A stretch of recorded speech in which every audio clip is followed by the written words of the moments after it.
ছাত্র জনতার অভ্যুত্থান ঘিরে জুলাই ও আগস্টের গণহত্যায় তৎকালীন প্রধানমন্ত্রী শেখ হাসিনা সহ জড়িতদের গুরুত্বপূর্ণ কল রেকর্ড হাতে পেয়েছে বলে জানিয়েছে আন্তর্জাতিক অপরাধ ট্রাইব্যুনালের প্রসিকিউশন। এছাড়া গুমের গুরুত্বপূর্ণ তথ্য পাওয়া গেছে বলেও জানানো হয়েছে। দুপুরে আন্তর্জাতিক অপরাধ ট্রাইব্যুনালে এসব কথা জানান প্রসিকিউটররা। পরে গণমাধ্যমে ব্রিফিংয়ে প্রসিকিউটর তানভীর জোহা জানান, গুমের গুরুত্বপূর্ণ তথ্য প্রমাণ মিলেছে। হত্যাকাণ্ডের আলামত গায়েব করতে সব ধরনের আয়োজন করা হয়েছিল। পরে এক ব্রিফিংয়ে চিফ প্রসিকিউটর তাজুল ইসলাম জানান, কল রেকর্ড সিআইটির ল্যাবে বিশ্লেষণের জন্য অনুমতি দিয়েছেন ট্রাইব্যুনাল।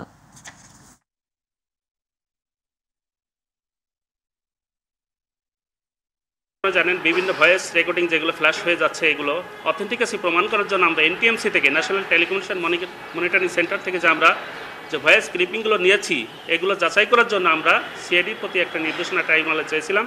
ট্রাইব্যুনাল সেটাও আমাদের মঞ্জুর করেছেন, যাতে অকাট্যভাবে এটা প্রমাণিত হয়। জেনজেট যে ট্রায়ালটা আশা করে, আমাদের ট্রায়ালটা যাতে জেনজেটের মতোই হয় এবং অত্যন্ত তথ্য প্রযুক্তি নির্ভর হয় এবং সেটা যাতে এভিডেন্সলি অ্যাকসেপ্টেড হয়।